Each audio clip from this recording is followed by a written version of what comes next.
The last time Frankie Edgar fought inside Boardwalk Hall was in November of 2006, back when he was just another local kid hoping to make it to the big time.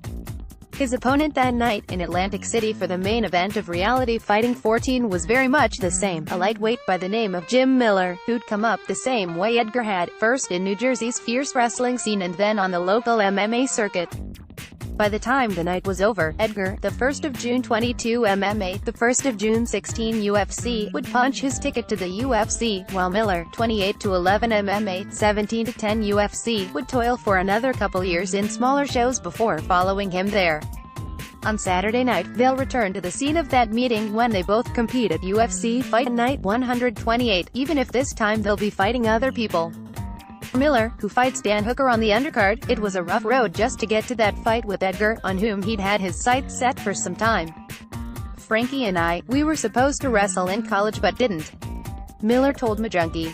"I ended up missing weight by 0.2 pounds, the only time I've ever missed weight. Then to see him coming up fighting as I was fighting, it was like, man, we're going to get our opportunity." After a few fights, we did. Both men were unbeaten in 5 fights by the time they were matched up together. And for both of them, the main arena of Boardwalk Hall held a special appeal from their days as high school wrestlers in the Garden State. Edgar, who meets Cub Swanson in Saturday night's co-main event, had been coming to Boardwalk Hall for years by then, first to watch and then to participate in the state high school wrestling championships. He'd also seen some great fighters there, he said, like former boxing champ Arturo Gatti. "I've been wanting to compete in the main arena at Boardwalk Hall since I was a kid," Edgar said. While he came into the fight that November with a full head of steam and a lot of local support, Miller was just feeling lucky to be there at all. The gym he trained at closed shortly before the fight. He had few training partners to work with, and that number only got smaller when he tagged his brother, Dan, with a body shot, forgetting that he already had a cracked rib, and then that was the end of that. When the promoters asked him to sell tickets, Miller realized he had little in the way of a team or a fan base to sell them to. "I think I sold like 12 tickets," Miller said. "My family, my parents, my grandparents. It was 12 people for me and about 1,500 for him." Still, once the punches started flying, the imbalance in the two support systems didn't make much of a difference. Miller was there to give as good as he got, as Edgar soon discovered.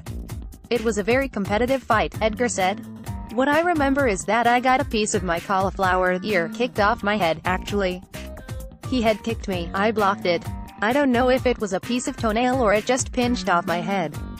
It went flying, and it looked like I'd lost a tooth, but it was a piece of my ear." In the crowd, Miller's support base was a tad overwhelmed by Edgar's. As Edgar rolled toward a unanimous decision win, things got heated between spectators. "There were all sorts of chants and stuff like that," Miller said. "My grandmother started yelling at some of the kids, 'Shut up, old lady,' and that kind of thing. They never came back to a fight after that." With the win, Edgar got the call from the UFC soon after, making his debut with a win over Tyson Griffin a little less than 3 months later. He'd go on to become a friend and occasional training partner of Miller's, even if it was a win over him that propelled Edgar into the big leagues, and kept Miller out for the time being. "I had to fight on the lower levels a little bit longer," Miller said. "We've both been here since, and it's pretty cool. It's pretty amazing to share that with somebody." For more on UFC Fight Night 128, check out the UFC Rumors section of the site. View 14 images.